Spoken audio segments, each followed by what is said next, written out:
पण जिल्ह्याचे पालकमंत्री देवेंद्र फडणवीस आहे कधीतरी एखादा जनता दरबार घेऊन दाखवला? कधीतरी जनतेचा प्रश्न मांडण्याकरता एखादी जनता दरबार बोलवला? विकास व्हायला पाहिजे, यांना विकासाचं राजकारण माहीत पाहिजे ना पैशाचं ना जातीचं. हे लोकांनी त्यांना वाईट सवयी लावून टाकल्या. या निवडणुकीमध्ये कुठलीही निवडणुकी हो, साधी ग्रामपंचायतची जिल्हा परिषद कोणतीही निवडणुकी हो, या ठिकाणी महात्मा गांधी दाखवल्याशिवाय मतं भेटत नाही. कसं लोक आत्महत्या नाही करणार आहे? कालचा तरुण तिसीतला सागरसारखा हा समोर येतो आणि शेतकऱ्यांना जागृत करण्याचा प्रयत्न करतो, पण शेतकरी झोपलेले आहेत. परमपूज्य डॉक्टर बाबासाहेब आंबेडकरांनी आम्हाला 14 ऑक्टोबर 1956 जेव्हा दीक्षा दिली तेव्हाही सांगितलं होतं की आपण शिक्षणाकडे वळलं पाहिजे, आपण शिक्षण घेतलं पाहिजे. शिक्षण हे माणसाच्या विकासाचा तिसरा डोळा आहे. ज्याच्या घरात नाही पुस्तक त्याचं रिकामं आहे मस्तक, असं बाबासाहेब म्हणाले होते. म्हणून आम्ही त्या ठिकाणी शिकलो आणि शिकल्यामुळे त्या पात्रतेपर्यंत पोहोचलो आम्ही. म्हणून आमच्या नोकऱ्या जरी मिळाल्या असेल, आमची परिस्थिती सुधारली, पण आम्ही इतरांना म्हटलं नाही की त्याचा फायदा तुम्ही घेऊ नका. नमो बुद्धाय, जय भीम, नमस्कार. मी रत्नाकर मुळीक. विधानसभेच्या निवडणुकाचा बिगुल जो आहे तो वाजलेलाच आहे.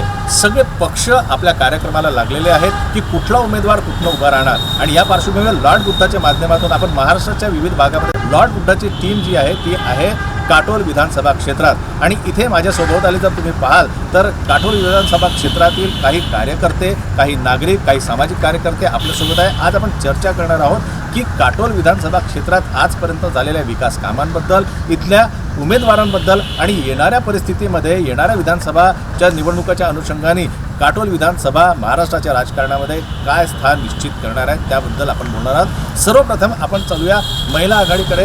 लेडीज फर्स्ट असे म्हणतात, तर आपण सुरुवातच करूया महिलांपासून. आपल्यासोबत ताई आहेत. ताई, आपलं नाव सांगाल? माझं नाव खोबरागडे आहे. मी काउन्सिलर आहे आणि तसंच महिला मदत म्हणून काम करते. तुम्ही काउन्सिलर म्हणून पण काम करता, त्यामुळे तुमचा सामाजिक जो दृष्टिकोन आहे तो थोडासा प्रगल्भ असला पाहिजे. कारण एक काउन्सिलर म्हटलं तर त्यांना कुटुंबातल्या प्रत्येक व्यक्तीला समायोजित करावं लागतं, बरोबर आहे? हो. तर काटोलची जी परिस्थिती आहे आतापर्यंतची, विकास कामाबद्दल आपण समाधानी आहात का? नाही, मी फारशी समाधानी नाही आहे. कारण की प्रत्येक क्षेत्रामध्ये प्रत्येक क्षेत्रामध्ये आता राजकारणच्या दृष्टिकोनातून बघितलं तर आता राजकारण आहे म्हणून प्रत्येक क्षेत्रामध्ये प्रत्येक ठिकाणी कार्यक्रम घेणं सुरू आहे. प्रत्येक ठिकाणी जनतेला आपण काहीतरी करू किंवा वेगळं आश्वासन देणं सुरू आहे. परंतु आतापर्यंत आपण बघितलं आहे की कोणत्या राजकारण्यांनी किती प्रगती केली, काय प्रगती केली आणि याच्यानंतरही कोणती प्रगती करणार आहे हे जनतेला पण माहिती आहे. परंतु माझं असं दृष्टिकोन आहे किंवा म्हणजे मत आहे की जनतेने अशाच व्यक्तीला निवडून द्यावं की त्यांनी म्हणजे समाजाचा आणि प्रत्येक व्यक्तीचा विकास करायला पाहिजे. महिलांच्या दृष्टिकोनातून जर विचार केला तर काटोलमध्ये अशा कुठल्या काही गोष्टी विकासाच्या आहेत ज्या महिलांसाठी व्हायला पाहिजे होत्या, झाल्या नाही आणि त्या पुढे चालून व्हायला पाहिजे? बघा, म्हणजे आतापर्यंत बघितलं तर आपल्या कळमेश्वर क्षेत्रामध्ये बघितलं तर प्रत्येक ठिकाणी कंपन्या उपलब्ध आहेत. परंतु आपल्या काटोलमध्ये आपल्या काटोलच्या महिला, रिधोऱ्याच्या महिला ह्या प्रत्येक ठिकाणी कोंढाईला जाऊन काम करतात. परंतु आपल्या इथे एकही कंपनी उपलब्ध नाही आणि महिलांना काहीच करण्याचं म्हणजे गृहिणी म्हणून तर एखादा व्यवसाय वगैरे करू शकते. परंतु कंपन्या वगैरे उपलब्ध झाल्या तर महिलांना फार उपयोग होईल. बचत गट तुम्ही चालवता असं तुम्ही सांगितलं, त्या बचत गटाच्या माध्यमातून महिलांपर्यंत एक चांगली मदत पोहोचू शकत आहे का? हो, बचत गटाअंतर्गत काही महिलांना त्यांना लोन मिळते किंवा त्यांची आर्थिक परिस्थिती नाजूक असल्यामुळे त्यांना आर्थिक मदत होऊ शकते. आता विधानसभाच्या निवडणुका ज्या आहेत त्या काही दिवसातच घोषित होणार आहे, एक 4-5 दिवसामध्ये. तुमच्या हिशोबाने कुठला उमेदवार जो आहे तो काटोलचा विकास करण्यासाठी सक्षम आहे असं तुम्हाला वाटतं आणि का? त्याविषयी मी फारसं बोलणार नाही कारण तुम्ही की मतदाता आपण आहात. मी मतदाता आहे. परंतु मी माझं प्रत्यक्ष मत व्यक्त करते की मला जो योग्य वाटेल मी त्याला मत करणार. आणि हे प्रत्येक व्यक्तीचा अधिकार आहे की त्याला जो व्यक्ती म्हणजे उपयोगी आहे आणि तो कोणता विकास करू शकतो कोणता नाही हे प्रत्येक व्यक्तीने ठरविलं पाहिजे. मी त्याच्यावर काही बोलू शकणार नाही कारण की कसं हा राजकीय विषय आहे. ठीक आहे, आपण राजकीय विषयावरतीच असं डिबेट करतो आहे.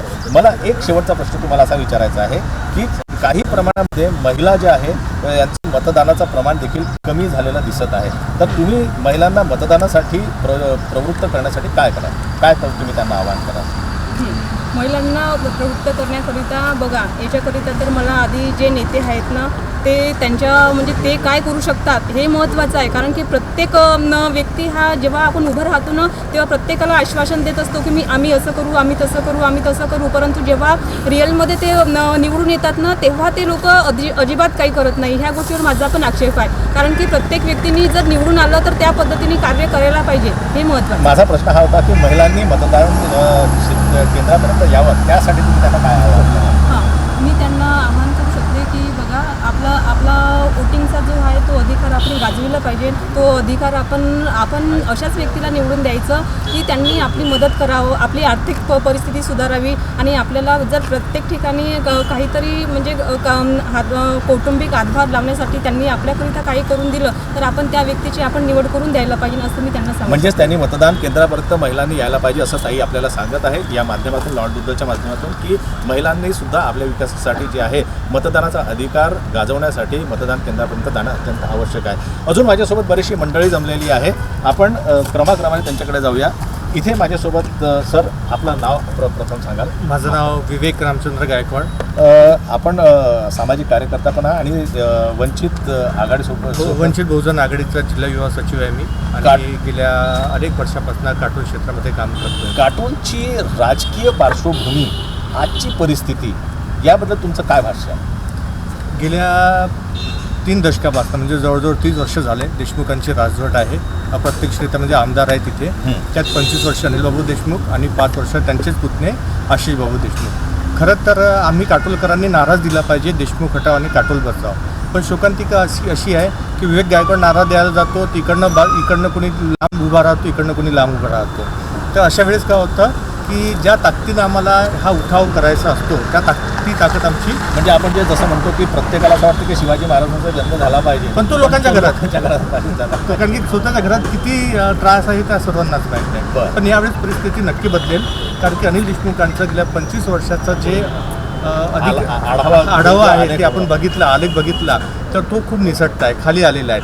आता हल्ली तर असं झालेलं आहे की अनिल देशमुख हे राष्ट्रीय स्तरावरचे नेते झालेले आहेत. म्हणजे राष्ट्रवादीचे 2 गट झाले, बुद्रुक आणि खूट. बुद्रुकमध्ये आता सध्या अनिलबाबू असल्या कारणाने श्रीयुत शरद पवारच्या आशीर्वादाने त्यांना परत मुख्यमंत्र्याची किंवा त्या पलीकडचे स्वप्न त्यांना दिव्य स्वप्न पडायला लागलेले आहेत. त्यामुळे पाहिजे त्या प्रमाणात ते आता काटोलमध्ये आपल्याला दिसत नाही.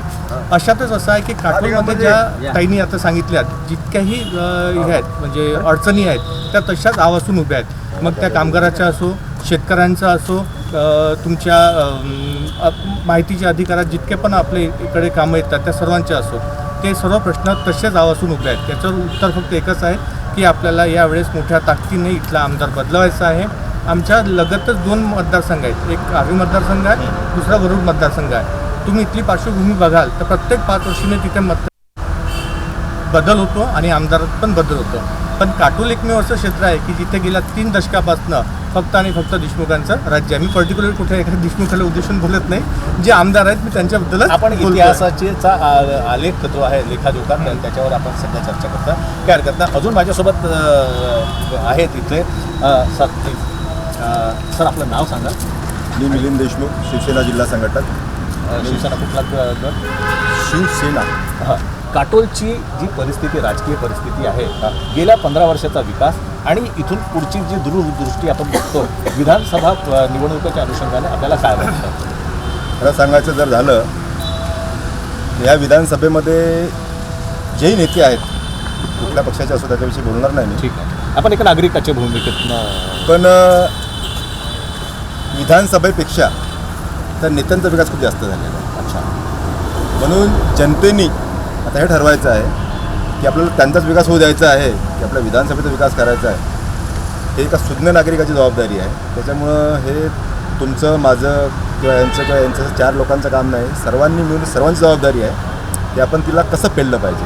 आपण लॉर्ड बुद्धाच्या माध्यमातून नागरिकांशी चर्चा करतो, तर नागरिकांना देखील तुम्ही आवाहन करू शकता. मी नागरिकांना हेच सांगेन की आपली येणाऱ्या निवडणुकीमध्ये आपल्या सत्सद विवेकबुद्धीला जागा ठेवून तुम्हाला असं वाटतं की हा माणूस मग तो कुठल्या मोठ्या पक्षाचा असो किंवा कुठल्या घराचा असो किंवा एखाद्या सागर दुधानेसारखा कृषीपुत्र असो, त्याला तुम्हाला असं वाटत असेल की हा माणूस खरखर विधानसभेचा विकास करू शकतो. जाती धर्म बाजूला ठेवून- सर्वांगीण विकास. जाती धर्म बाजूला ठेवून आता झालं काय आहे, काही दिवसामध्ये काय होतं आहे की लोक काही कारण नसताना जाती धर्माच्या नावाने राजकारण करायला लागलेले आहे.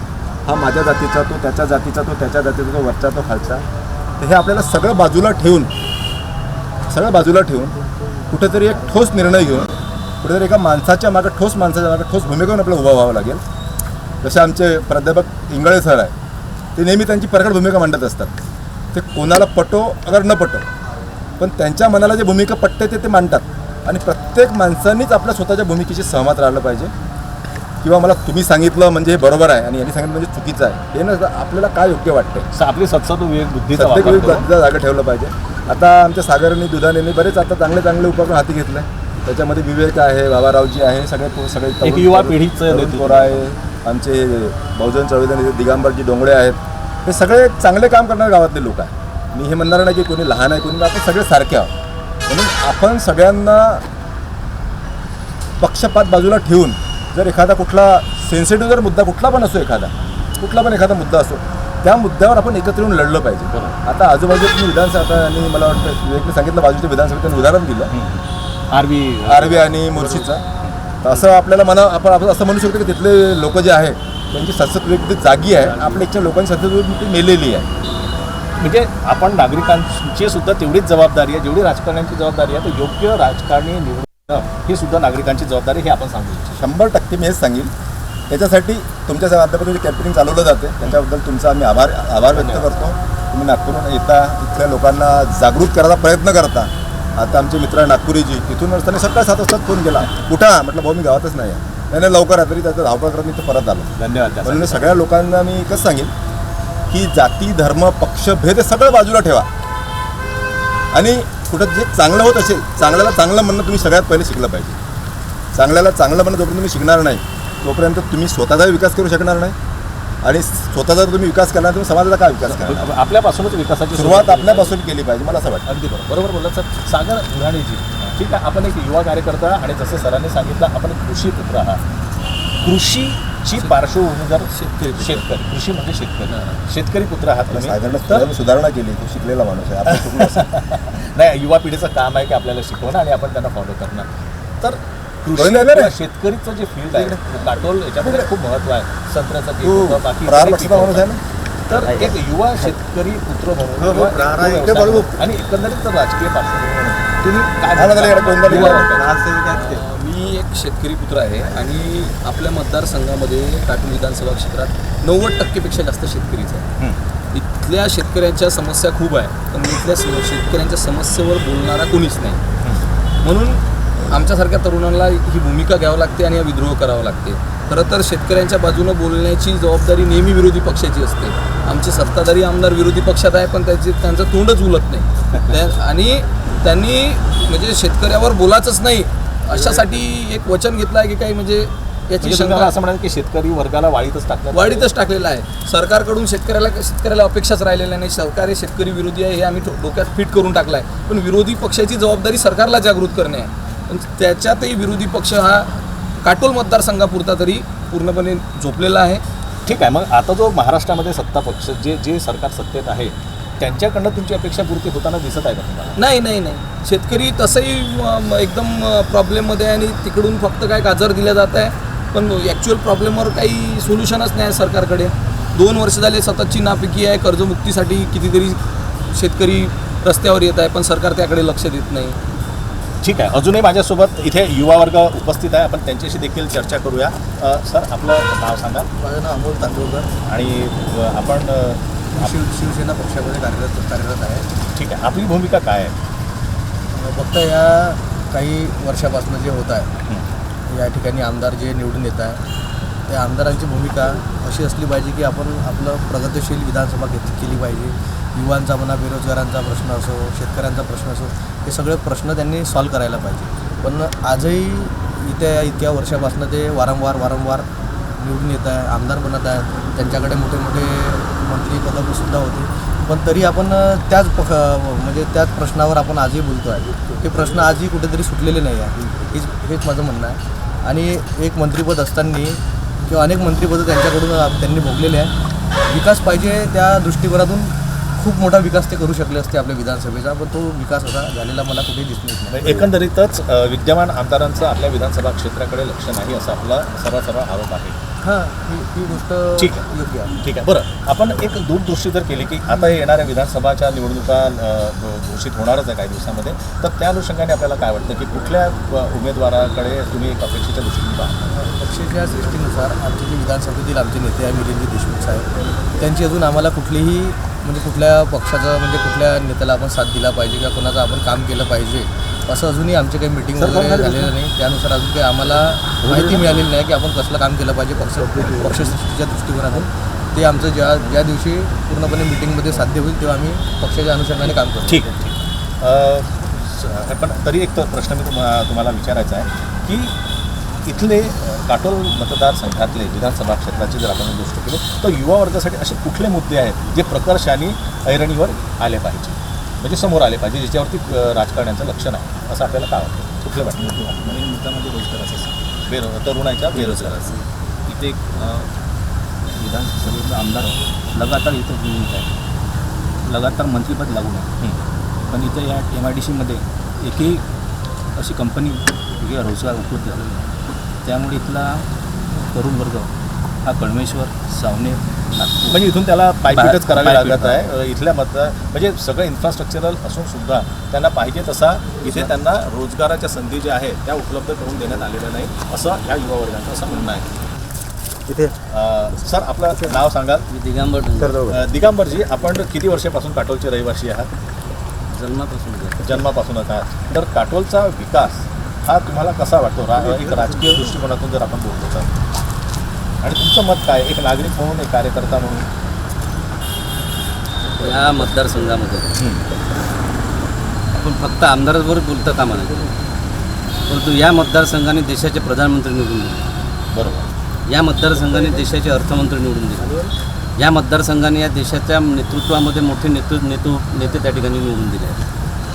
देशाचे पंतप्रधान PV नरसिंहराव साहेब जेव्हा निवडून आले तेव्हासुद्धा या ठिकाणी ज्या परिस्थितीमध्ये जशी अवस्था होती त्याच अवस्थेमध्ये या ठिकाणी आहे. आता देशाचे प्रधानमंत्र्यांना जर प्रश्न सोडवला तर प्रश्न मांडायचे कोणाचा मोठा प्रश्न आहे. त्याचबरोबर श्रीकांतजी जिचकार नावाची व्यक्ती या ठिकाणी अर्थमंत्री देशाचे राहिले. बरोबर. आणि त्यांनीसुद्धा या ठिकाणी नेतृत्व केल्यानंतर आज जर ही अवस्था आमच्या समोर की देशाचं ज्याच्या हातातच चाबी आहे, ज्याच्या हातातच तिजोरी आहे, देशाची तिजोरी ज्याच्या हातात आहे, त्या माणसानं आपल्या होम सिटीमध्ये आपल्या मातृभूमीमध्ये विकास न करणे हा कितपत योग्य आहे त्यांना म्हणजे सर्वांना समजलं पाहिजे. प्रश्न या ठिकाणी जर आपण पाहिलं तर 20 वर्षा अगोदरचं काटोल कसं होतं ना आताचं काटोल जमीन आसमानचा फरक आहे, हे आपण विसरता कामा नये. काय फरक असा आहे का आज डेव्हलपमेंटच्या बाबतीमध्ये काटोल मोठ्या प्रमाणात पुढे आलेलं आहे. आज प्रत्येक गाव हे रस्त्याने आणि समाज भवन असो की चांगल्या प्रकारच्या व्यवस्थेने त्या ठिकाणी पुढे आलेलं आहे. आणि म्हणूनच काटोलचा रेटसुद्धा वाढलेला आहे. आज कुठलाही वरुडचा व्यक्ती असेल, भूमीचा रेट म्हणतात, भूमीचा रेट वाढला आहे. आज इथं हॉस्पिटलची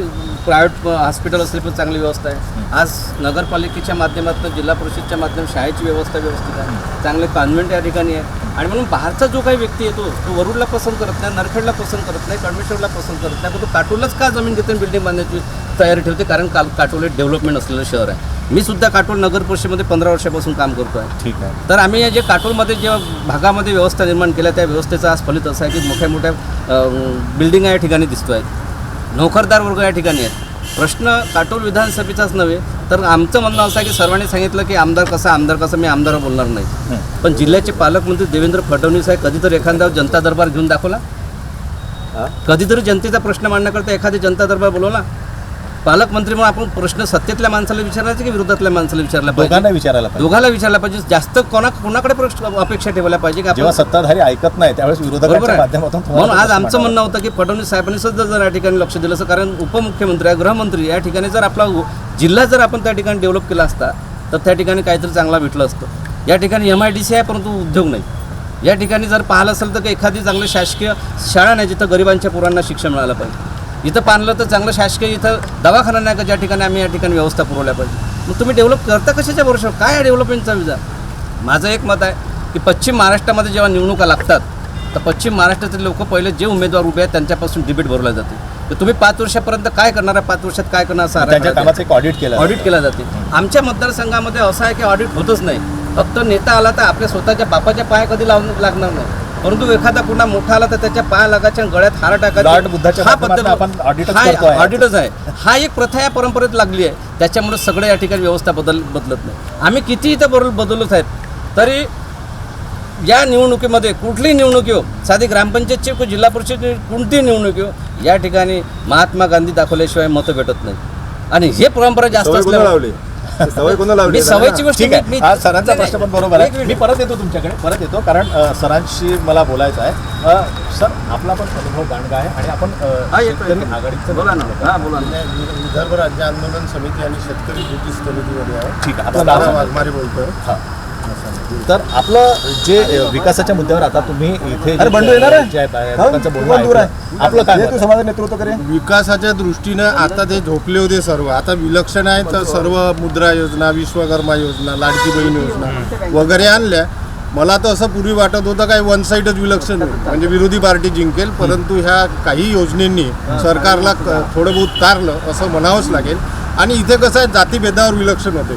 आणि दुसरी गोष्ट पैशावर जातीचं राजकारण होतं असं आपल्याला म्हणायचं. 100% नाही तर वरुड सारख्या ठिकाणी बदल घडते. मला वाटत नाही का ह्या मतदारसंघात बदल घडत. फक्त पैसा पाहिजे, निवडून येतो, हीच भूमिका पूर्वी होती, आजही कायम राहणार. आणि जातीभेद ह्या दोन गोष्टीनं परंपरागत जे आमदार आहेत तेच निवडून येतात. विकास व्हायला पाहिजे, यांना विकासाचं राजकारण माहीत पाहिजे, ना पैशाचं ना जातीचं. हे लोकांनी त्यांना वाईट सवयी लावून टाकल्या. वेळेवर पैसे देणे, जाती म्हणजे आपल्याला असं म्हणायचं आहे का की जे आता जे विद्यमान सरकार आहे ते T20 मॅच खेळत आहे. म्हणजे कुठेतरी त्यांना असं वाटत होतं की अपोजिशन जी आहे ती पुढे येत आहे, तर शेवटच्या ओव्हरमध्ये तुम्ही स्कीम आता ते बरोबरीत आले आहे. हे नक्की मी 100% सांगतो. नाही तर वन साईड होतं. त्यांनी थोडंसं 2-4 योजना, ते मुद्रा योजना आणल्या, विश्वकर्मा यांनी तारला आहे. आता 50-50 आहे. तर बघूया, योग्य उमेदवाराला जनतेने निवडून द्यावं हे 100%. कारण की आपल्याला 5 वर्ष विकास करायचा, यायचा पैसा नाही, बाकी काही नको आहे. विकास करायचा असेल तर योग्य उमेदवाराला निवडून देणं फार गरजेचं आहे. हे 100% खरं आहे. पण हे जनतेने ठरवायला पाहिजे. आम्ही 10 लोक ठरवणार नाही आहे. बरोबर. जनता जेव्हा जागृत होईल, योग्य उमेदवार मिळेल तर कामसुद्धा योग्य होणार. हे तेवढंच खरं आहे. एक मुद्दा जो आपण आता चर्चेला आहे तो आहे योजनांचा. ज्या योजनेच्या घोषणा सरकारने केल्या, लाडकी बहीण असो, शेतकऱ्यांसाठी असो, काय म्हणाल? तत्पूर्वी मी डिगारू होत जे बोलले हां, आता हां. की काटोलचा जो आमदार आहे, ते आमदार बोलण्याआधी त्यांनी पार्श्वभूमी सांगितली गेल्या 40 वर्षाची. त्यावर मी थोडं प्रकाश टाकतो.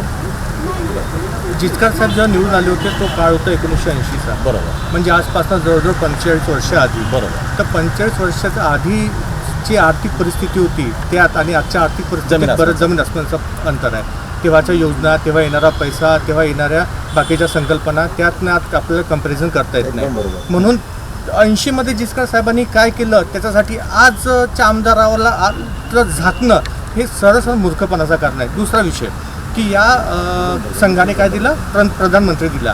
प्रधानमंत्री दिला तेव्हा 1989चा काळ होता, जेव्हा इथनं निवडून आले. ठीक आहे, तेव्हा जनता दलाची सरकार होती. सरकार पडली 2 वर्षात. का पडली त्या मुद्द्यावर पण येतो. हे सरकार पडली फक्त मंडल आयोग लागू केल्यामुळे. तुम्हाला मागे मी बोललो होतो लोकसभेत, परिस्थिती सांगतो. आणि मंडल वर्सेस कमंडल झालं तो खूप मोठा इतिहास आहे. आपण तिथे जाणार नाही आता. बरोबर. नंतर 1991मध्ये BJPची माफ करा, काँग्रेसची सरकार आली. तेव्हा प्रधानमंत्री कोण झाले? नरसिंहराव झाले. आणि नरसिंहराव प्रधानमंत्री झाल्यानंतर त्यांनी रामटेकमध्ये स्वतःचं Kavi Kulguru institute of engineering and सायन्सचं कॉलेज ओपन केलं. ठीक आहे, तो तिथपर्यंत विकास मर्यादित राहिला. तिथून म्हणजे 90पासून तर आता 24पर्यंत आणखी 35 वर्षाचा काळ निघून गेला. ह्या 35 वर्षात 5 वर्ष तुम्ही याचे सोडले स्वर्गीय शिंदे साहेबांचे, तर गेल्या 30 वर्षापासून देशमुख निरंतर आपले इथले आमदार आहेत. त्यात 4 वर्ष आशिष बाबू देशमुख होते आणि बाकी आता 31 वर्षापासून हे साहेब आहेत. तर त्यांनी दुसरा मुद्दा त्यांनी हे पण सांगितलं की तुम्ही काटूरमध्ये फिरा, काटूरमध्ये बाहेरचे गावाचे लोक इथे राहतात, बिल्डिंग्स दिसतील. बिल्डिंग. हेच खरं आहे. आमदार साहेबांनी आणि आमदारच्या बाणगुळांनी इथे फक्त जमिनीचे व्यवहार केलेले आहेत. काटोलच्या नगरपालिकेमध्ये सत्ताधारी पक्षाला मदत करणं, मदतीच्या हातावर ग्रीन बेल्टला येलो बेल्टमध्ये ट्रान्सफर करणं, तिथे मोठ्या प्रमाणात विकास करणं, नाल्या करणं, रोड करणं, लाईट करणं आणि मोठ्या प्रमाणात मुख्यतः जमिनी स्वतःच्या खिशात टाकून रेट वाढून नंतर त्या करोडामध्ये विकणं हा त्यांचा धंदा आहे. धंदा आहे हा स्पेशली. हे काम नाही यांचं, हा धंदा आहे. विकास नाही आहे. विकास नाही आहे. हीच गोष्ट त्यांनी आपल्या MIDCमध्ये केलं. MIDCमध्ये मी मागे बोललो, आताही सांगतो, मला MIDC हस्तांतरित करण्याचा विचार सुरू आहे. म्हणजे मोठा वाढवण्याचा विचार सुरू आहे. आधी जी MIDC आहे त्या MIDCमध्ये आजही 90% प्लॉट काय आहेत रिकाम्या नाही आहेत सर. ते त्यांचे जे लाभार्थी आहेत देशमुख उद्योगधंदे आहेत की साहेबांचे नाही? काहीच नाही. नियमाप्रमाणे 2 वर्षात मागे पिंटू भाऊ बोलले होते, परत त्यांचं वाक्य रिपीट करतो, 2 वर्षात उद्योगधंदा सुरू झाला नाही तर ते प्लॉट गव्हर्नमेंटला परत करण्याचा नियम आहे. परत घ्यायचाच नियम आहे, द्यायचा नाही, पण घ्यायचाच तसं नियम झालं आहे. का चेक करून टाका तुम्ही. आपल्या इथे हा इतका मोठा प्रकल्प आहे जाम प्रकल्प, ते पाणी कुठे जातं हे लोकांनाही माहीत नाही. नळाला पण येत नाही, शेतात पण जात नाही. कसं लोक आत्महत्या नाही करणार आहे? कालचा तरुण TCतला सागरसारखा हा समोर येतो आणि शेतकऱ्यांना जागृत करण्याचा प्रयत्न करतो, पण शेतकरी झोपलेले आहेत. हा एकंदरीत विकास आहे. आपण परत पिंटू भाऊंकडे जाऊया. विवेक भाऊंचं असं म्हणणं आहे की हा डेव्हलपमेंट आणि विकास, जसं दिगंबर भाऊंनी सांगितलं की बिल्डिंग झाल्या ते त्याला विकास म्हणून चालतात. आपली भूमिका दिगंबरजींनी जो मुद्दा मांडला विकासाचा, आणि त्या विकासाच्या मुद्द्याला विवेकने अतिशय योग्य प्रकारे खोडलं. मी तेच म्हणणार होतो की श्रीकांत जिचकार साहेब ज्यावेळी त्या 50 वर्षाच्या आधी जो काळ, त्या काळामध्ये मिळणारा पैशाचा जो स्रोत होता तो एक लिमिटेड होता आणि आता अनलिमिटेड आहे. बरोबर. त्यावेळेच्या हिशोबाने खूप काम बरोबर झालं. त्या श्रीकांत जिचकार साहेब असताना जो पैसा आला, जे कामाला एकदम व्यवस्थित झाले. पण आता जे पैसे येतात आहे त्या पैशाचं काय होतं आहे याचं कुठंही कोणालाही आता पत्ता नाही. तुम्हाला एक छोटंसं उदाहरण सांगतो मी. विवेक, सगळ्याच्या कामाचं उदाहरण तुम्हाला सांगतो ना. दिगंबरजी तुम्ही ऐका, 2019 पासनं 2024पर्यंत मी थोडासा याच्या व्यतिरिक्त दुसरा प्रश्न सांगतो मला. मी 5 वर्षाचा कालावधी झाला. ह्या 5 वर्षाच्या कालावधीमध्ये नगरपालिकेने काटोलमध्ये 11,000 झाडांनी वृक्षारोपण केलं. 11,000 झाडाचं ऑन पेपर. आणि त्याला खरेदीचा खर्च जवळपास 85 लक्ष रुपये, आणि त्याला जगवण्यासाठी खर्चाला 15 लाख रुपये, जवळपास म्हणजे 95 लाख ते करोड जवळपास तर सगळा 5 वर्षाचा खर्च आहे. त्यांनी आपल्याला रायटिंगमध्ये दिलेलं आहे का 11,000 झाडं लावले, आणि त्यांनी झाडाचं नाव दिलं आहे, हे झाड ते झाड ते झाड ते झाड ते झाड, सगळे झाडाचे नाव दिले. मग मी त्यांना म्हटलं की तुमच्याकडे 11,000 तुम्ही लावले, एकदम चांगलं काम केलं, याच्याबद्दल झाडं जिवंत किती आहे? त्यांनी स्पष्टपणे लिहिलं याचा रेकॉर्ड आमच्याकडे अवेलेबल नाही. अच्छा, तुम्ही RTIच्या माध्यमातून प्रश्न विचारला. RTIच्या माध्यमातून म्हणजे यांनी पोरं पैदा करायचे आणि सांगत आम्ही पोरं पैदा केले, पण ते पोरं आहे कुठं? म्हणजे घरी आहे का अनाथ आश्रमात आहे, कुठं यांना आता पत्ता नाही आहे. म्हणजे हे सगळी बोगसगिरी ह्या काटोल नगरीमध्ये हे एवढी सगळी बोगसगिरी सुरू आहे विकासाच्या नावावर. आता दिगंबर बाबू बोलले की काटोलमध्ये खूप सगळा विकास झाला. दिगंबरजी तुम्ही नगरसेवक होते काटोलमधले, हा काटोलचा एक मुख्य रस्ता जर सोडला, तुम्ही गावामधल्या ज्या जुन्या वस्त्या आहे, नवीन वस्त्यामध्ये विकास होतोच. ते काही खूप मोठी गोष्ट नाही, काटोलमध्येच होतं अशातला काही भाग नाही आहे. आणि काही आपल्या गावामधले खूप मोठे महान विकास पुरुष अशातला काही भाग नाही आहे. बरोबर. हे आपले जसं आता विवेक बोलला, बांडगुळ हा शब्द वापरला, एकदम मस्त शब्द वापरला. हे आपल्या अभ्यास दांडगा आहे. विवेकचा अभ्यास दांडगा, तो लहान भाऊ जातो, हे शब्द वापरला. ह्या प्रत्येक नेत्यांनी काय केलं, आपले 10, 20, 5, 25 बांडगुळ जमा करून घेतले आहे, आणि त्याच बांडगुळ्याच्या माध्यमातून मी हा महामेरू, मी तो महामेरू, मी अमुक पेरू तमुक पेरू. आता काल परवा एक पोस्ट होती, आयरन मॅन, इन्फ्रामॅन. मग रात्री झोपच नाही आली. खडकर साहेबांचा रेकॉर्ड ब्रेक करून राहिले. कोणाला अनुषंग आता हे लोक समजले, लोक जायला समजलं काय समजत आहे. म्हणजे तुम्ही विकास करा, पण बोला तेवढंच जेवढं केलेलं आहे. विनाकारण हातभर लाकूड ना हातभर झिलपे, काय अर्थ येते साहेब?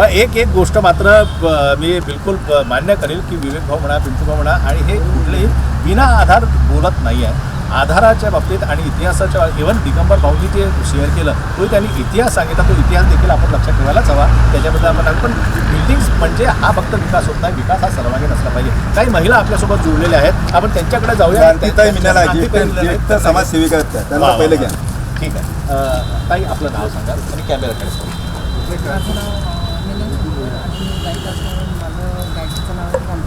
अरे वा, म्हणजे आपण गायकी पण करता. वा, छान छान, आपल्याला खूप खूप शुभेच्छा. आतापर्यंत आपण जी चर्चा आहे त्या चर्चेमध्ये आपण काटोल ह्या विधानसभा परिक्षेत्रातल्या विकासाबद्दल बोलत होतो. मगाशी एका ताईंनी महिलांच्या विकासाबद्दल सांगितलं, त्या अजिबात समाधानकारक नव्हतं. काटोल तुम्हाला काय वाटतं, काटोल हा म्हणजे एक डेव्हलप जागा आहे की अजून खूप काही स्कोप आहे? मला तर असं वाटतं की काटोल हे अजूनपर्यंत डेव्हलप सुद्धा झालेलं नाही आहे, कारण भरपूर अशा शिक्षित महिला आहेत आणि युवक पण सुद्धा असे भरपूर बेरोजगार आहेत. त्यांना रोजगाराची संधी आपण उपलब्ध करून द्यायला पाहिजे, या शहरामध्ये उपलब्ध व्हायला पाहिजे. कारण भरपूर इथले लोक बाहेर गावी जाऊन कंपन्यामध्ये काम करत आहेत. म्हणून जर आपल्या क्षेत्रात घरच्या जेवणावर जर म्हणजे मुलांची जर प्रगती होत असेल, इथे सर्वांच्या ज्या काही गोष्टी ज्या अडीअडचणी आहेत त्या जर पूर्ण होत असेल तर म्हणजे इथे मला बाहेर जायची गरज पडणार बाहेर जायची गरज पडणार नाही. तर या सर्व गोष्टी इथे उपलब्ध व्हायला पाहिजे आणि औद्योगिक म्हणजे कंपन्यांची इथे उपस्थिती, कंपन्या उपलब्ध व्हायला पाहिजे. कारण जी बेरोजगार मुलं मुली आहेत त्या इथे काम करतात. माझं पूर्ण नाव नीलकंठ विष्णू देशमुख, जुनेवाडी, तालुका पत्रकार संघाचे. काय सांगाल काटोलची एकंदरीत परिस्थितीबद्दल? काटोलच्या एकंदरीत परिस्थितीबद्दल जर विचार केला तर काटोल भागामध्ये सिंचन पाण्याची समस्या चांगली आहे, पण विकासाबाबत जर आपण विचार केला तर इथं एक दोन जरी कारखाने जर या क्षेत्रामध्ये झाले असते तर इथच्या सुशिक्षित रोजगारांना रोजगार मिळाला असता आणि पोरं बाहेर ठिकाणी कामाला जाऊ शकले. धन्यवाद. सर आपण आमचा मुद्दा असा आहे की आमच्या मोसंबी खूप घडली आवश्यक आहे. हो खूप नुकसान झालं खूप म्हणजे खूपच झाले. मी स्वतः शेतकरी आहे, तर त्याला अजून तुमचं नाव काही सांगा. प्रकाश निस्वादे करून दिली गरज. बरं. आणि पुन्हा ह्या इथे जे आहे सरकार दरबारी तुम्ही त्याच्यासाठी काही मदत मागितली का? मदत मागितली, काय झालं? काही नाही, सर्वे केला आहे की अजूनपर्यंत काही पैशाचं हे नाही आहे. मग आता येणाऱ्या विधानसभेमध्ये त्याचे परिणाम दिसून येतील? हो येतीलच. काय दिसून येतील?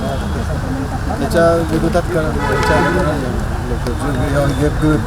मतदान करा. बरं, ठीक आहे. तोच मुद्दा पुढे घेऊन आम्ही सांगतो की आपल्या इथे तरोडा म्हणून एक गाव आहे. आमदार साहेबाला याची कल्पना असेल तर त्या तरोडा गावामध्ये गोसावी हा समाज मोठ्या प्रमाणात आहे. तो समाज भटक्या विमुक्त जातीमध्ये मोडला जातो, पण त्यांच्याकडे कुठल्याही प्रकार आजपर्यंत स्थावर मालमत्ता नव्हती किंवा घर नव्हतं. त्यामुळे त्यांच्याकडे ज्या अधिकारिक गोष्टी असतात म्हणजे राशन कार्ड असो, आधार कार्ड असो किंवा त्यानंतरचं कास्ट सर्टिफिकेट असो किंवा त्यानंतरच्या येणाऱ्या योजना असो, या लाभांपासून ते लोक वंचित आहेत गेल्या 30 वर्षापासून. शोकांतिका अशी आहे की प्राथमिक शिक्षण कसं तरी ते घेत आहेत, पण त्यांच्या पुढचं जे शिक्षण आहे मग ते माध्यमिक शिक्षण असो की हायर एज्युकेशन असो, त्या शिक्षणापासून ते विद्यार्थी संपूर्णतः वंचित आहे. ते वंचित शिक्षणापासून आहे, ते वंचित दवाखान्यापासून आहे, ते वंचित योजनांपासून आहे, ते वंचित स्कॉलरशिप घेऊ शकत नाही. कुठलाच लाभ त्या विद्यार्थ्यांना मिळत नाही. इतकी खराब परिस्थिती आहे त्या गावातली आणि त्या समाजाची की मी तुमच्या लॉर्ड बुद्धा चॅनलच्या माध्यमातून आमदारांपर्यंत शासनापर्यंत सांगतो की या समाजासाठी तुम्हाला काही करायचं असेल तर तुम्हाला प्रत्येक गावात जाऊन भटक्या विमुक्त जातींचं परीक्षण करावं लागणार, अभ्यास करावा लागणार आणि त्यांच्या समस्या सोडवण्यासाठी तुम्हाला कायदा करावा लागणार. सोबतच काटोल नगरपालिकेमध्ये येणारे जे कामं आहेत यात कसं झालं की आत्ता गेल्या 2 वर्षापासून आमची इथे सत्ता कोणाचीच नाही आहे. प्रशासक संपूर्णतः मुख्याधिकारी आहेत. आम्ही घरकुलाचं प्रकरण उघडकीस आणलेलं आहे. एक घरकुल म्हणजे माजी नगरसेवक मायाताई शेरकर हिने खोटे डॉक्युमेंट्स देऊन घरकुल लाटलेले आहेत, 2-2 घरकुलं. त्याचे सर्व डॉक्युमेंट्स आमच्याकडे प्रोव्हाइड झालेत. आम्ही ते माहिती अधिकाऱ्याकडनं गोळा केलेत आणि हे सर्व डॉक्युमेंट्स आम्ही शासनाकडे दिल्यानंतरसुद्धाही त्या महिलेवर अजूनपर्यंत कारवाई झालेली नाही. तर तुमच्या माध्यमातून आम्ही हे सांगू शकतो की असे अधिकारी असतील की ज्यांना चोरांना पण झाकायचं आहे आणि चोरांच्या वरती जे नेते मंडळी आहेत त्यांना पण झाकायचं आहे, असं म्हणायचं आहे. तसाच विषय आहे ना हा सर. तर हा विषय नाही का तुम्ही लॉर्ड बुद्ध चॅनलच्या वतीनं धरून लावा आणि जरूर, दोन्ही जरूर. प्रश्नांना तुम्ही तोड वाच्यता द्यावी पूर्ण आमची विनंती आहे. आणि हे दोन्ही प्रश्न तुम्ही मोठ्या प्रमाणात महाराष्ट्राच्या जनतेपर्यंत पोहोचणार. नगरपालिकेचा भ्रष्टाचार सोबतच वंचितांसाठी आणि विमुक्त भटक्यांसाठी आरक्षणाचा मुद्दा आहे. हे दोन्ही मुद्दे तुम्ही लावून धरावे इतकीच विनंती आहे. चर्चासत्राची वेळही आपली होत आलेली आहे. परत एकदा मी दिगंबर भाऊंकडे येतो. बोला दिगंबर भाऊ, तुमच्या मुद्द्याला विवेक सरांनी एक चॅलेंज केलं होतं. विवेक सर बोलले ते आकाशापोटी बोललेले आहे, कारण त्यांचा राग महाराज जास्त राहील. व्यक्तिविशेष बोलले नाही ते. नाही ते कसं आहे, ठीक आहे, आपला मी जे मुद्दा- बोलून त्याच्या खोडण्याचं काम ते करणार, कारण त्याला मी ते माझ्या वैयक्तिक विरोधक आहे. ठीक आहे. प्रश्न काय याचं विरोधक सोडा, पण या गावामध्ये जर पाहिलं सर तर गेल्या इतक्या वर्षापासून झोपडपट्टीचा प्रश्न आम्ही त्या ठिकाणी निकाल काढला. झोपडपट्टीला मालकीपट्टी देण्याचं काम आम्ही केलं. पूर्ण झोपडपट्टी हे मुक्त करून त्यांना प्रधानमंत्री आवास योजनेअंतर्गत प्रत्येकाला 2.5 लाखाचं घरकुल देण्याचं काम त्या ठिकाणी केलं. 2.5 लाखाचं घरकुल देण्याचं काम आम्ही त्या ठिकाणी आज झोपडपट्टी मुक्त काढवलं. म्हणजे प्रत्येकाला त्याचं हक्काचं घर त्या ठिकाणी मिळालं. जवळपास 4 ते 5 हजार लोकांना आम्ही घरं दिल्याचं काम केलं. प्रत्येक वस्तीमध्ये चांगल्या व्यवस्था त्या ठिकाणी पुरवल्या गेल्या आहेत आणि म्हणून या काटोल नगरीमध्ये आम्ही 15 वर्षामध्ये जे काही काम केलं त्याचं फलित एक आज काटोल डेव्हलपमेंट आहे. प्रश्न असा आहे सर की कोणी कितीही काही म्हटलं तर एखाद्या व्यक्तीचा विरोध करणं म्हणजे काही लोकशाही नाही. जर तुम्हाला विरोधच करायचा आहे तर मताचा पेटून केला पाहिजे. ठीक आहे. नाही एक सांगा साहेब, या ठिकाणी मताच्या पेटीतून जर आपण विरोध दर्शवला तर खऱ्या अर्थाने लोकशाही जिवंत राहील. बरोबर. परंतु- आपला मुद्दा तोच आहे की परंतु मताच्या असं आहे पेटीतून- साहेब, एकच मुद्दा राहिला आता आपल्यापाशी वेळ कमी आहे अजूनही. SC STच्या जे विभाजन करण्याचा निर्णय सुप्रीम कोर्टाने घेतला आहे, हां, त्याचा मी मागील 15 दिवसाच्या अगोदर मोठं आंदोलन काटोलमध्ये केलं. ठीक आहे. आमचा विषय असा तुमचा आहे सुद्धा त्या निर्णयाला हो, विरोध आहे. विरोध असा आहे की बाबासाहेब आंबेडकरांनी समुदायाला आरक्षण दिलं आहे, पर्टिक्युलर एका जातीला नाही. ठीक. SC ST OBCना आरक्षण दिलं आहे. आता त्याच्यामध्ये कसं आहे, काही लोकांचा असं भ्रम आहे की ह्या SCच्या आरक्षणाचा लाभ एका विशिष्ट समाजानेच घेतला, त्याच्यामुळे आम्हाला काही मिळालं नाही. परमपूज्य डॉक्टर बाबासाहेब आंबेडकरांनी आम्हाला 14 ऑक्टोबर 1956 जेव्हा दीक्षा दिली तेव्हाही सांगितलं होतं की आपण शिक्षणाकडे वळलं पाहिजे, आपण शिक्षण घेतलं पाहिजे. शिक्षण हे माणसाच्या विकासाचा तिसरा डोळा आहे. ज्याच्या घरात नाही पुस्तक त्याचं रिकामं आहे मस्तक, असं बाबासाहेब म्हणाले होते. म्हणून आम्ही त्या ठिकाणी शिकलो आणि शिकल्यामुळे त्या पात्रतेपर्यंत पोहोचलो आम्ही. म्हणून आमच्या नोकऱ्या जरी मिळाल्या असेल, आमची परिस्थिती सुधारली. पण आम्ही इतरांना म्हटलं नाही की त्याचा फायदा तुम्ही घेऊ नका. बरोबर. परंतु निवडणूक आल्या म्हणजे मी SC, मी लाभार्थी. निवडणुकीमध्ये राज पालासाहेब या ठिकाणचे खासदार कोण आहे, याच्या अगोदरचे खासदार कोण आहे? एक मुकुलजी वास्ती सोडलं तर आमचे खासदार एकही नाही ना. मग आतापर्यंत खासदार कोणाचे झाले? आता म्हणून जाती तेच लोक खासदारांनी मतं दिले आणि म्हणून ठीक आहे. जातीत भांडणं लावण्याचा हा प्रकार त्या ठिकाणी सरकारचा आहे. आणि म्हणून आमची विनंती आहे की मतदारांनी सद्सद् बुद्धी ठेवावी आणि जो आपल्याला चांगला वाटेल त्याला निवडून द्यावं. बिलकुल हाच मुद्दा घेऊन आपण एक ब्रॉड मुद्द्याच्या माध्यमातून तेच की जास्तीत जास्त मतदान झालं पाहिजे. सर, आपला सुद्धा मुद्दा जो आहे तो घ्यायचा आहे. आपलं नाव सांगायला पाहिजे. मी प्राध्यापक वीरेंद्र इंगळे, हां, इकडे. मी विदर्भ राज्य आंदोलन समितीमध्ये काम करतो, शहराध्यक्ष काटून. बरं, काय आतापर्यंत तुम्ही चर्चा पूर्ण ऐकली आहे ना, आणि तुम्ही एक एज्युकेटेड आहात आणि तुमचा अभ्यास पण चांगला आहे, तर काय परिस्थिती आतापर्यंत जी झाली त्याच्यावरती तुम्ही काय भाष्य करा? नाही, याच्यामध्ये काय झालं की हा 1995 पासून अनिल भाऊ सातत्याने या मतदारसंघात आहे. आजूबाजूचा सावनेर, कळमेश्वर, हिंगणा इथे उद्योग आलेले आहेत, परंतु इथे उद्योग आले नाही याचं कारण त्यांनी आम्हाला सांगितलं की बा, ते सांगतात की बा नाही बा, हे उद्योगासाठी काटोल फिजिबल नाही आहे, योग्य नाही आहे असं कारण सांगतात. त्याच्यामागची कारणं काय दिली असतील? त्याच्यामागे कारण असं आहे की त्याच्यामध्ये नागपूरला लागून असलेलं अंतर, कनेक्टिव्हिटी, नागपूरला लागून असलेलं अंतर, ट्रान्सपोर्टेशन प्रॉब्लेम, त्याच्यानंतर विजेचा प्रॉब्लेम आणि पाणी, काही इन्फ्रास्ट्रक्चर याच्यामध्ये आहे. आणि तुम्हाला माहिती आहे काटोलमधले जे MIDC मध्ये जे काही कारखाने आहे ना, ते 80% मृतवत पडले आहे. हो, आताच आमचं त्याच्यावरती 80% डेड आहे. एक तो जो संत्रा प्रकल्प चालू होता की नाही, तिथं ते असे पाहून संत्र घेत होते कास्तकारांचे 2000 रुपये टन. म्हणजे आजही तो कारखाना जरी चालू केला तरी तीच परिस्थिती येणार आहे. म्हणजे ते शेतकऱ्यांसोबत एका प्रकारची मजाक बाजी शेतकऱ्यांसोबत फार मोठी प्रतारणा झाली आहे. आता याच्या पुढे तुम्हाला सांगतो मी, दिगंबरचा मुद्दा मी SID उचलून धरतो एक, की मला सांगा 2014 मध्ये बदल केला का बदल केला की अनिल देशमुखने काही केलेलं नाही हे म्हणून नवीन आमदार आले आशिष देशमुख भाजपचे, मोदीच्या लाटेवर स्वारून त्यांनी 3 वर्षातच पक्ष सोडला. 3 वर्षातच पक्ष सोडला त्यांनी. आणि त्यांनी सांगितलं का मला आता काय पाहिजे, वेगळा विदर्भ पाहिजे, आणि वेगळ्या विदर्भाची यात्रा काढली आणि या मतदारसंघाला वाऱ्यावर सोडून दिलं. साहेब कोणावर कसा विश्वास टाकतील? म्हणजे कनेक्टिव्हिटी त्याचा प्रश्न केला तर कनेक्टिव्हिटी नागपूर ते काटोलची नाही, पण इथले जे विद्यमान आमदार आहेत त्यांची कनेक्टिव्हिटी कुठे? त्याच्यामुळे लोक माहिती आहे का, आता यांना भगोडे आमदार कोण असतात.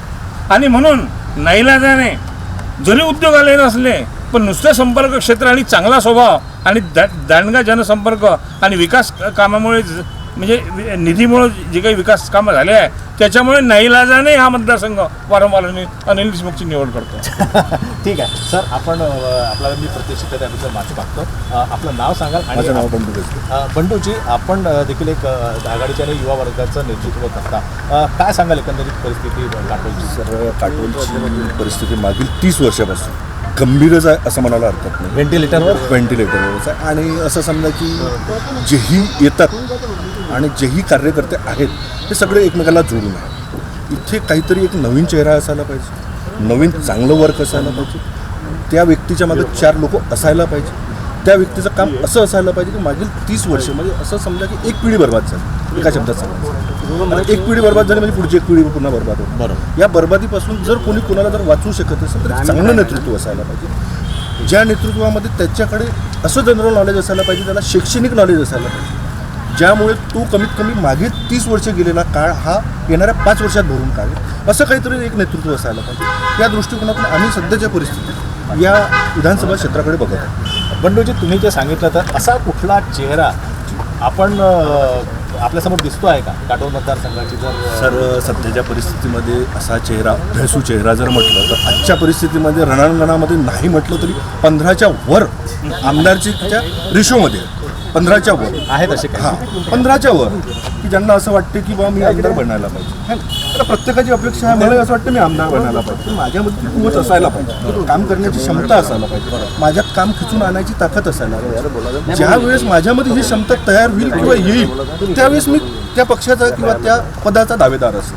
माझ्यात जर ती क्षमताच नाही आहे तर मी उगीच फक्त लोकांना दाखवायसाठी आणि हो म्हणण्यासाठी कुठेतरी हे करायचं मला नाही पटणार. बंडूजी, आपला जो मुद्दा आहे हा सर्वंकष पूर्ण देशाच्या राजकारणासाठी खूप महत्त्वाचा मुद्दा. तो याच्यासाठी माझं वैयक्तिक देखील मत आहे की कुठे ना कुठे असं वाटतं का की एक युवा वर्ग आहे, या युवा वर्गाने पॉलिटिक्सला आपलं करिअर निवडलं पाहिजे? नक्कीच सर. कारण असं आहे की कसं आहे, प्रत्येक व्यक्ती शिकू राहिला, BA करू राहिला, MA करू राहिला, कोणी MSc मध्ये जाऊ राहिला, खूप सारे शैक्षणिक क्षेत्रामध्ये ते आपलं वर्कआउट करत आहे. बरोबर. पण प्रश्न असा आहे सर की वर्कआउट करत आहे ते 10-10, 15-15 वर्ष शिक्षणाचे वय बर्बाद करत आहे.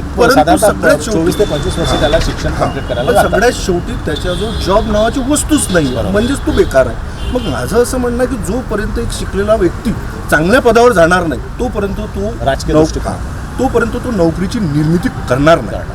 हा माझा एक वैयक्तिक मत आहे. अगदी बरोबर. यासाठी जे असणारे नवीन पिढी आहे त्यांनी चांगलं काम करायला पाहिजे, एकमेकाला समजून घ्यायला पाहिजे, एकमेकांच्या जुळून राहायला पाहिजे. त्याच अनुषंगाने आम्ही काटोलमध्ये एक मानव अधिकार संघटना म्हणून निर्मिती केली आहे, ज्याच्यामध्ये प्रत्येक जाती पक्षाचे लोक आहेत. त्यांना मग आमचं स्पष्ट मत आहे की जेव्हा कुणाला गरज पडते तेव्हा तुम्ही एकत्र राहा. इथून परत गेल्यानंतर तुम्ही कोणत्याही पक्षात जा, कुठेही जा, आमचं काही म्हणणं नाही. पण जेव्हा खरंच कोणाला गरज आहे, कोणाला सहानुभूतीची गरज आहे, कोणाला एक मैत्रीपूर्ण संघटना आपण तर आम्ही एक मानव अधिकार संघटना म्हणून स्थापन. माझं नाव भारती योगेश मोगीसर आहे. मी BJP कार्यकर्ता आहे आणि OBC तालुका संयोजिका पण आहे. महिलांसाठी भाजपाने खूप काही केलं, सक्षम बनवलं आणि त्यांना 50% बसमध्ये पण सुविधा फ्री दिली आणि अजून करतच आहे. तर भाजप जे पण डिसाईड करेल, जे पण ज्यांना पण सीट देईल त्यांना माझं 100% समर्थन राहील. आणि एकंदरीत परिस्थितीबद्दल तुम्ही समाधानी आहात का? आता काटोलची जी विकासाची जर आपण एक पातळी हो, मुलांना कामगार नाही आहे आणि एवढे वर्ष झाले काही इथे म्हणजे आता म्हणजे नवीन चेहरा पाहिजे असं माझं मत आहे.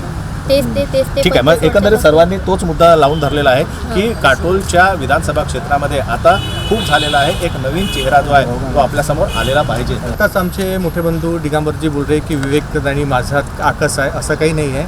दिगंबर जे बोलतात त्याचं उत्तर देणं मी माझं दायित्व समजतो.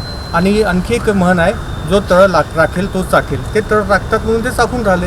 तर मी प्रश्न सांगितलं की हे त्याचे लाभार्थी आहेत आणि कदाचित ती गोष्ट त्यांना आवडली नसेल म्हणून ते तसे बोलले असो. पण मानव अधिकार संघटना जी आम्ही स्थापन केली आहे त्या संघटनेमार्फत आम्ही 3 मुद्दे सध्या मार्गी लावलेले आहेत. नंबर 1चा मुद्दा सगळ्यात नंबर 1मध्ये शेतकऱ्यांना नापिकी संदर्भात किंवा पीक विम्यासंदर्भात ज्या काही अडचणी आहेत त्या अडचणी आणि त्याचं निर्माण करण्यासाठी आम्ही हे मुद्दे लावून धरलेले आहेत. मग तुमचा कपासीचा मुद्दा असो, तुमचा संत्र्याचा मुद्दा असो, मोसंबीचा मुद्दा असो की सोयाबीनचा मुद्दा असो, यासाठी अधिकृतरित्या आमच्याकडे पत्र आलेले आहेत शेतकऱ्यांचे आणि ते मुद्दे आम्ही HDO चरणी सुपूर्द पण केलेले आहेत. दुसरा मुद्दा म्हणजे मी आधी सांगितलं, गोसावी समाजाला वंचित बहुजन आघाडीच्या माध्यमातून आणि मानव अधिकार संघटनेच्या माध्यमातून त्यांच्या बेसिक राईट जे आहे ते त्यांना मिळवून देणं.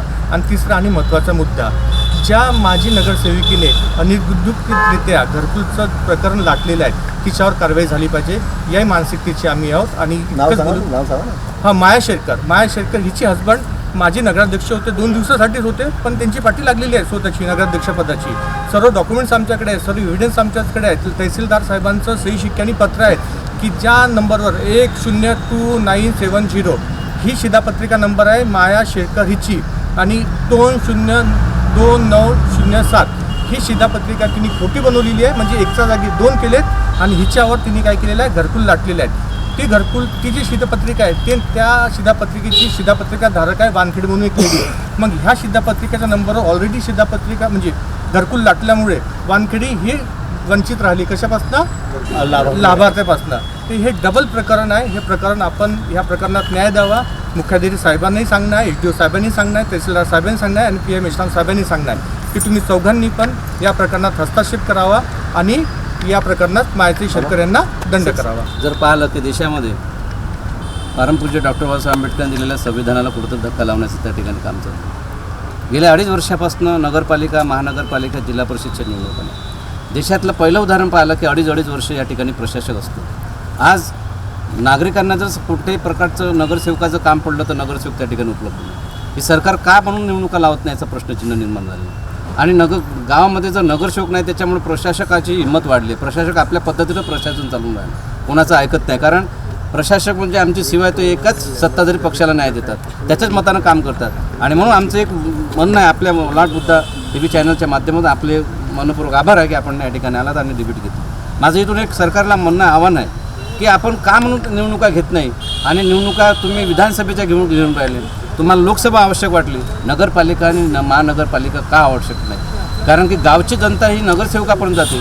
तुम्ही नगरसेवकाला त्या ठिकाणी आम्हाला वंचित ठेवलं आणि म्हणून लवकरात लवकर निवडणुका लागल्या नाही तर संपूर्ण महाराष्ट्रामध्ये याच्या विरोधात मोठं आंदोलन केलं जाईल. अशा प्रकारच्या आजच्या प्रसंगी मी आपल्या माध्यमातून सरकारला आव्हान करतो. धन्यवाद. आता विवेकने जो प्रश्न उपस्थित केला की घरकुल लाटायचा, विवेक तू आता घरकुल ज्यांनी लाटलं त्याचं नाव सांगितलं बरोबर, पण ज्यांनी घरकुल लाटलं त्याच्या डोक्यावर हात कोणाचा आहे आणि सगळं कोणा छत्रछायाखाली झालेलं आहे त्याच्यावर कारवाई झाली पाहिजे का? नक्कीच झाली पाहिजे ना. जसं आता तू बोलला की दिगंबरजीने तळ राखला म्हणून त्यांनी मला इथे काय पाणी पिले वगैरे काहीतरी, त्या विचार आपण जाऊन आपल्या घरगुती पैसेच नाही कमवले. नाही कमवलेच नाही. आमच्या भावानं पैसेच नाही फक्त कमवले. चळवळ केल्या 20 वर्ष. नाही तू चळवळीतलाच नेता, आम्हाला गावाला माहित आहे. पण विषय महत्वाचा असा आहे की घरकुल लाटण्यासाठी वरदहस्त जो ज्याचा वरदहस्त लाभला, ज्याचा वरदहस्त लाभला आहे, ज्या चोराचा वरदहस्त लाभला आहे, सगळ्यात पहिल्यांदा चोरावर कारवाई झाली पाहिजे. कसं आहे ऐकून घ्या 1 मिनिट. तोपर्यंत माणूस चोरी करायची हिंमत करत नाही तोपर्यंत त्याच्या मागे सावकार राहत नाही. बरोबर, त्याच्या डोक्यावर राहत होता तो करून घे मी पाहून घेईन, तसं नसतं तर आतापर्यंत कारवाई झाली. बरोबर, तू करून घे मी पाहून घे असे गावामध्ये किस्से सुरू आहे. म्हणून असे प्रकार घडत आहे. याला अधिकारी जेवढे हे राजकीय नेते जबाबदार तेवढेच अधिकारी पण जबाबदार आहे. म्हणून दोघांवरही कारवाई झाली पाहिजे. हा मुद्दा तुम्ही सखोल तळाशी न्या. याच्यामध्ये आपण पक्षपात बाजूला ठेवून सगळेजण सोबत त्याच्यामध्ये काम करू. त्याच्या तळापर्यंत आपण सगळ्यांनी गेलो पाहिजे. तेव्हाच कुठेतरी याचा एक चांगला सोक्ष लागेल. विधानसभा क्षेत्रात आज आपण इथे चर्चा केली नागरिकांसोबत, कार्यकर्त्यांसोबत. एक गोष्ट प्रकर्षाने जी जाणवली ती म्हणजे काटोल हा परिक्षेत्र जे आहे सगळ्या सोयी असताना देखील वंचितच राहिलेला आहे. मग तो इन्फ्रास्ट्रक्चरल डेव्हलपमेंट असो, इतकी मोठी MIDC असताना 90% उद्योग खाली पडलेले आहे आणि जमीन देखील हस्तांतरित झाली नाही. युवा वर्गाचा बेरोजगारीचा प्रश्न, शेतकऱ्यांचा मोसंबीसारखं पीक जे आहे त्याचा पूर्ण सत्यानाश झाला तरीही सरकारने त्याकडे लक्ष दिलं नाही. आणि सगळ्यात महत्त्वाचा मुद्दा जो इथे उजळून आलेला आहे तो म्हणजे इथे एक नेतृत्व अक्षर सक्षम असायला हवं, ज्याच्याकडे सगळ्यांनी एका पॉझिटिव्ह ॲटिट्यूड बघायला हवं, जे की इथे नाही आहे. म्हणजे प्रत्येक काटोलवासियांची एकच इच्छा आहे की एक असा उमेदवार आम्हाला हवा विधानसभा क्षेत्रासाठी जो युवक असावा, शिक्षित असावा आणि ज्याला या क्षेत्रावर पकड असायला हवी, इथले मुद्दे त्याला माहीत असायला हवे आणि याच्या विकासाचा ध्यास त्याच्या मनामध्ये असावा. पुढे चालूया आपण असंच दुसऱ्या कुठल्या तरी ठिकाणी जाऊन परत विधानसभा क्षेत्राचा दौरा करूया. विकास जीवनेसोबत मी रत्नाकर मुळीक इथेच रजा घेतो. नमो बुद्धाय, जय भीम, नमस्कार.